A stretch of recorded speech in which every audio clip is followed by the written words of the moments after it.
Ruspe in arrivo al campo Sinti di via Vallenari, da quasi 10 anni ricettacolo di degrado a Favaro Veneto. Le casette realizzate nel 2009 dalla giunta Cacciari saranno abbattute. Sono morti per asfissia i 2 clochard i cui corpi semicarbonizzati erano stati trovati dopo lo spegnimento di un incendio in via Verrazzano a Mestre. L'autopsia eseguita stamane. Non sono stata io a tradire il Movimento 5 Stelle, che ha tradito i principi ed i valori per i quali era nato. Così la consigliera regionale Patrizia Bartelle motiva il suo addio ai grillini e il suo ingresso nel gruppo misto.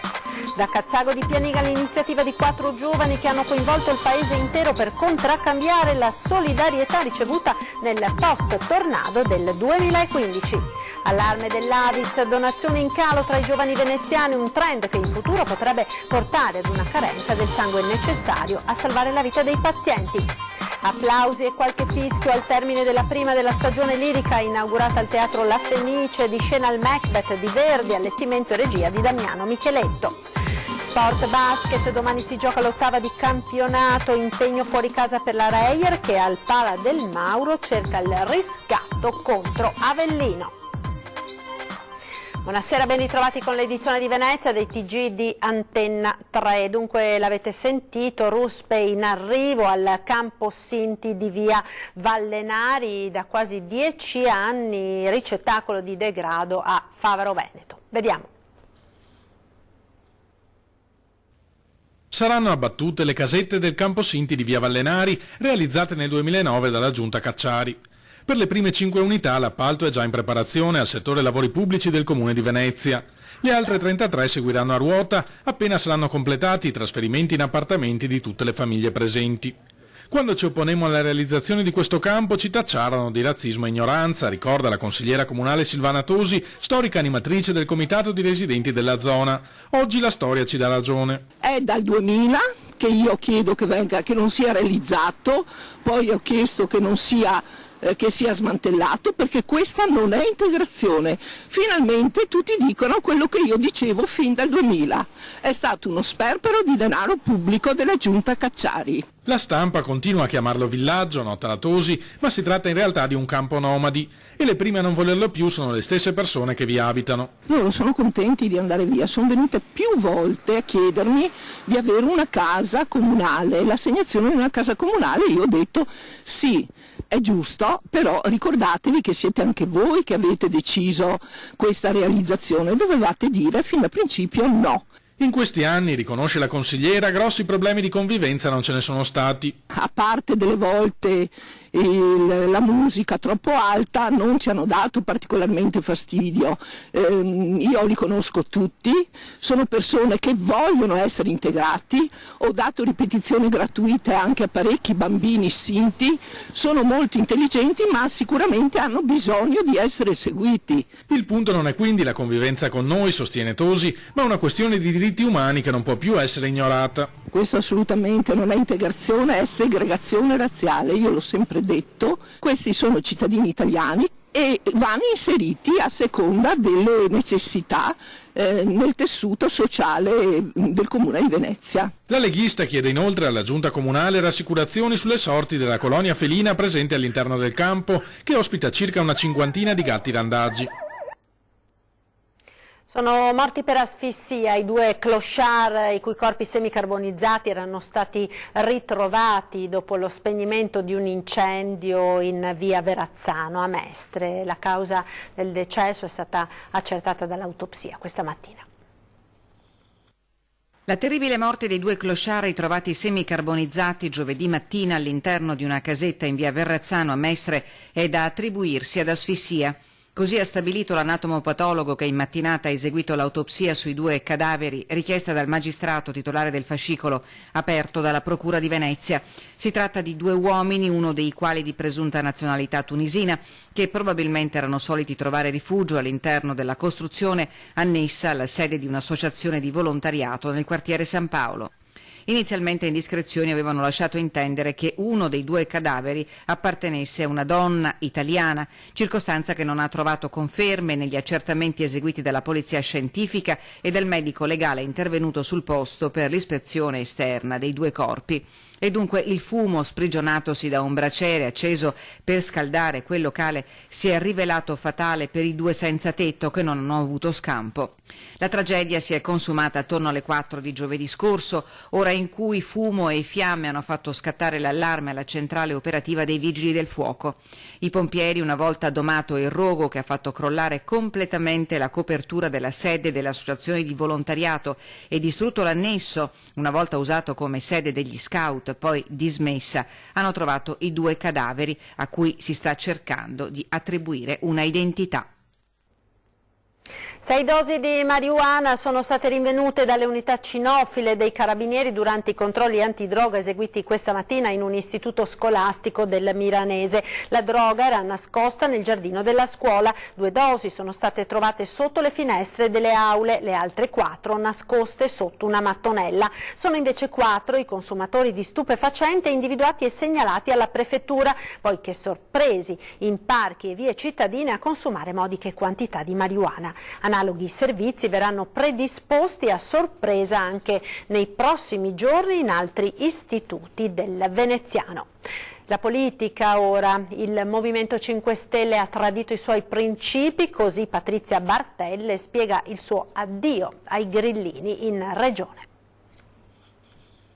Io abbandono il Movimento 5 Stelle perché non ha difeso una delle sue stelle fondamentali, era l'ambiente, era l'aria, era l'acqua, no inquinamento. Io mi trovo tutto d'un tratto nella posizione contraria di chi deve difendere una legge a mio parere indifendibile. Non sono io la traditrice, è il Movimento 5 Stelle che ha tradito i principi e i valori per i quali era nato. Così la consigliera regionale Patrizia Bartelle motiva il suo addio ai grillini e il suo ingresso nel gruppo misto. A far traboccare il vaso, dopo anni di rapporto conflittuale coi compagni di partito, una delle misure contenute nel decreto Genova varato dal governo giallo-verde, che permette lo smaltimento in terreni agricoli di alcune sostanze finora vietate. Aver approvato questa legge che permette un maggiore inquinamento di tutta l'Italia ha portato in me la maturazione di questa scelta. Nel Movimento 5 Stelle il dibattito politico è stato azzerato, denuncia inoltre Bartelle, il potere assoluto appartiene ormai alla Casaleggio e a Luigi Di Maio. Il presidente della regione Luca Zaia, nella sua veste di commissario delegato per il maltempo, ha firmato la sua prima ordinanza con la quale vengono individuati i soggetti attuatori ai quali si intendono affidare i diversi settori di intervento. La squadra scelta da Zaia è composta da 12 tecnici, tra questi Nicola Dall'Acqua, direttore dell'area tutela e sviluppo del territorio della regione, Salvatore Patti, direttore della direzione operativa del settore ripristino coste, Roberto Dallarmi, direttore del Genio Civile di Belluno, Silvano Vernizzi, direttore generale di Veneto Strade e Fabrizio Stella, direttore di Avepa. E a proposito di maltempo, una mano tesa nei confronti delle popolazioni della montagna veneta flagellata dal maltempo arriva da Cazzago di Pianiga, con l'iniziativa di 4 giovani che hanno coinvolto un paese intero per contraccambiare la solidarietà ricevuta in occasione del devastante tornado del 2015. 57 scatole di scarpe trasformate in cassettine per raccogliere atti concreti di vicinanza e solidarietà con le popolazioni della montagna veneta flagellata dal maltempo di fine ottobre.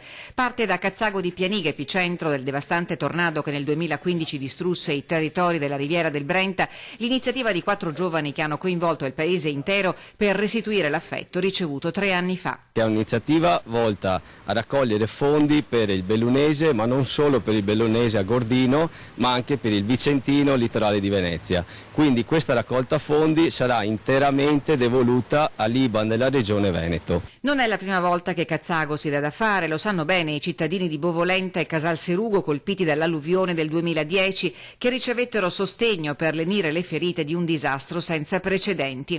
Noi c'eravamo e abbiamo teso una mano, dice Emanuele Benetti, e nel 2015 ci hanno teso una mano. Oggi tocca di nuovo a noi.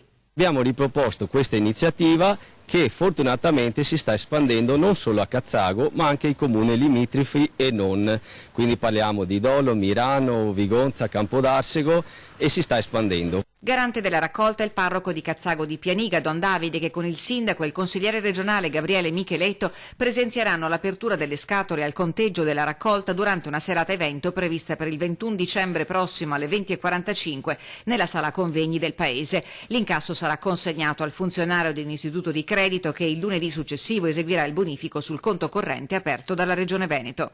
La raccolta è già partita e la generosità appare infinita e a tratti commovente, come il gesto di un bambino che si è fatto accompagnare per deporre i propri risparmi nella cassettina esposta nella farmacia di via Monteverena. Nel paese siamo uniti da tanti anni, ci conosciamo anche un po' tutti in questo paese e quindi per noi insomma è un piacere e non solo anche un dovere, perché noi aiutiamo già tante persone nel sociale e anche questo insomma ci fa lieti. Presentazione a Mestre della 59esima edizione della Mostra Internazionale del Gelato a Longarone, il primo vero evento dopo il disastro di fine ottobre.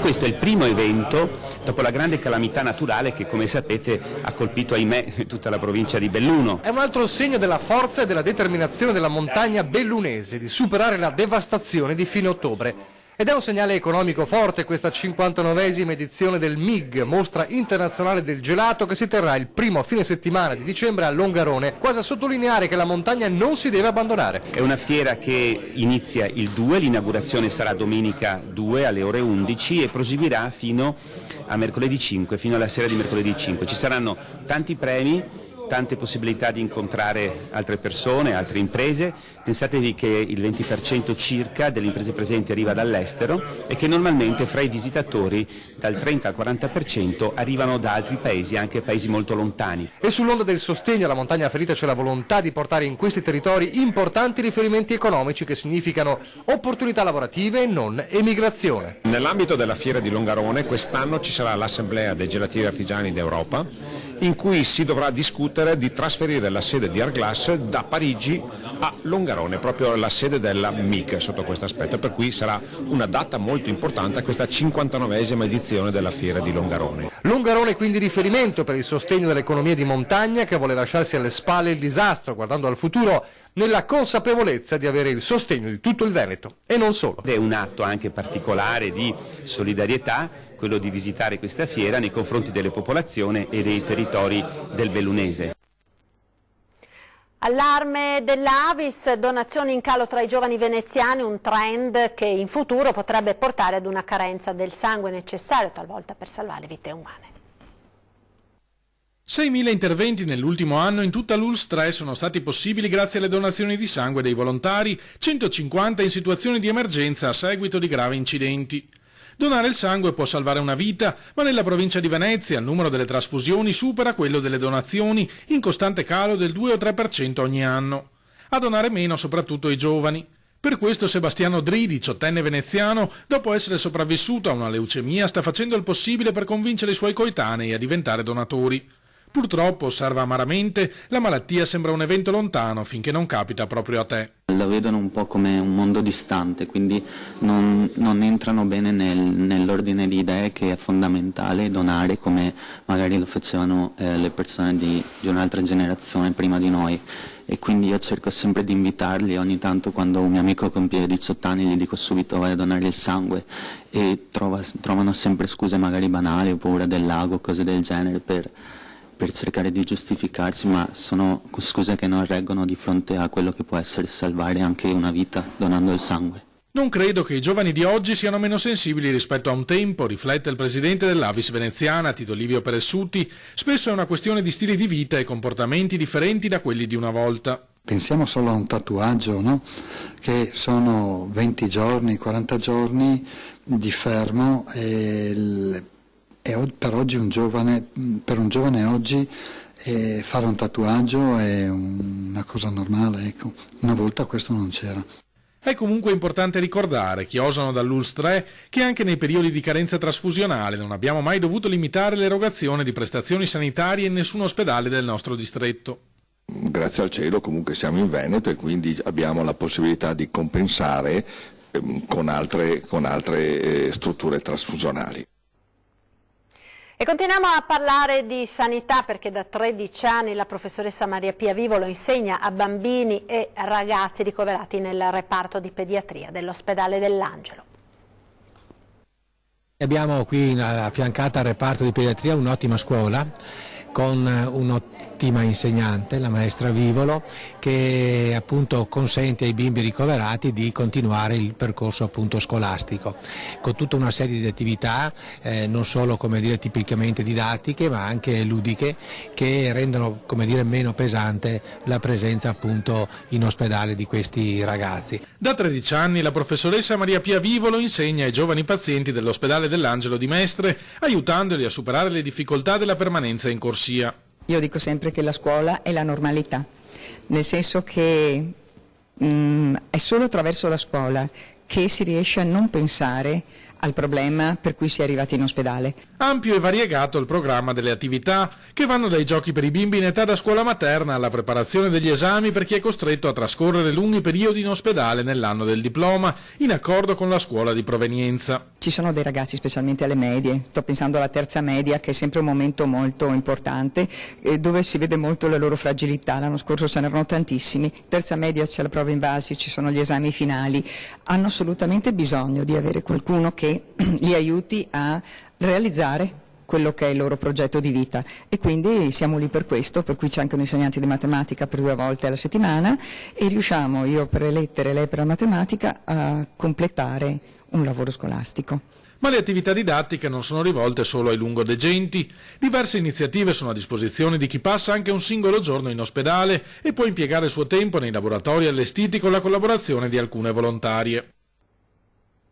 Ci fermiamo ora per la pubblicità, restate con noi, tra poco la stagione lirica inaugurata ieri alla Fenice.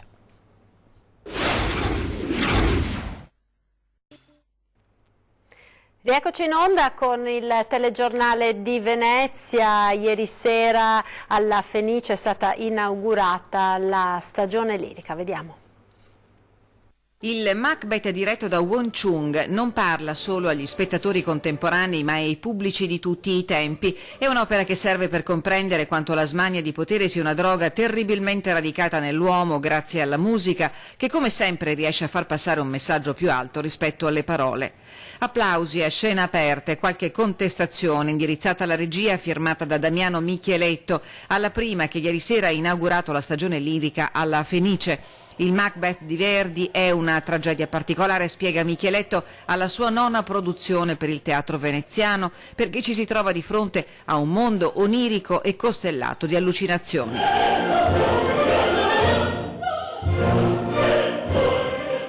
Il baritono Luca Salsi veste i panni del protagonista, accanto a lui un cast di interpreti eccellenti con gli artisti del coro alternati in alcuni ruoli comprimari e le apparizioni degli interpreti dei piccoli cantori veneziani. Macbeth parla con le streghe che sul palcoscenico compaiono e si ripropongono in una dimensione ultraterrena, funzionale alla ricerca di un incontro con la figlia morta.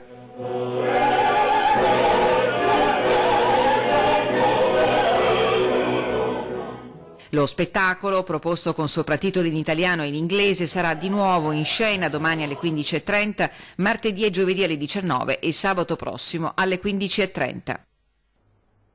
Ed ora lo sport con il calcio. Il Venezia riprende il cammino dopo la sosta con l'importante successo interno per 2-1 sul Brescia. Il punteggio è maturato nel primo tempo, durante il quale la squadra di Zenga ha approcciato meglio, passando in vantaggio al 13° con Di Mariano. I lagunari, pur in 10 per l'espulsione di Falzerano, hanno trovato il raddoppio nel finale in frazione, ancora con Di Martino. Solo nel recupero al 46° il gol della bandiera del Brescia. Ed il basket, domani si gioca l'8ª giornata del campionato di massima serie, impegno fuori casa per la Reyer che al Pala del Mauro incontrerà Avellino.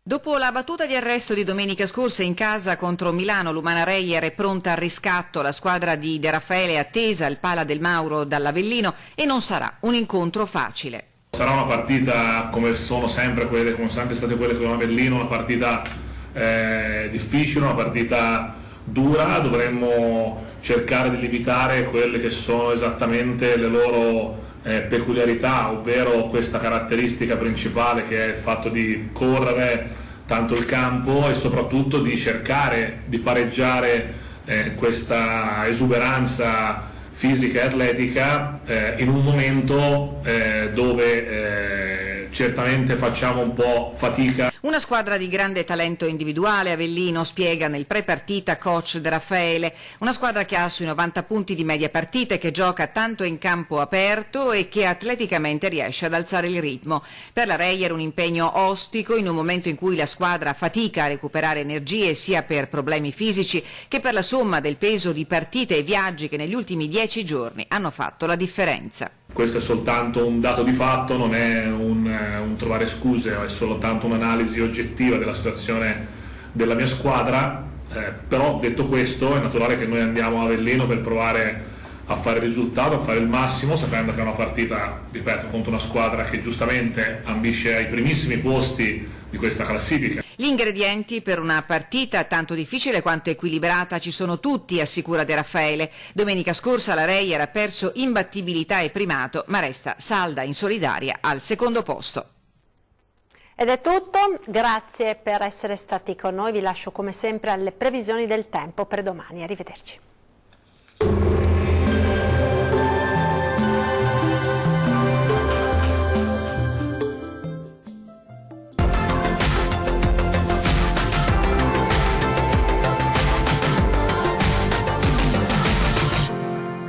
Ben ritrovati al meteo. Sarà una domenica all'insegna di un tempo ancora lievemente instabile, ma vediamo il dettaglio. Sul Veneto sarà una giornata piuttosto grigia, con cielo molto nuvoloso e spesso anche coperto, con piogge che riguarderanno soprattutto i settori orientali e meridionali della nostra regione. Più asciutto invece altrove.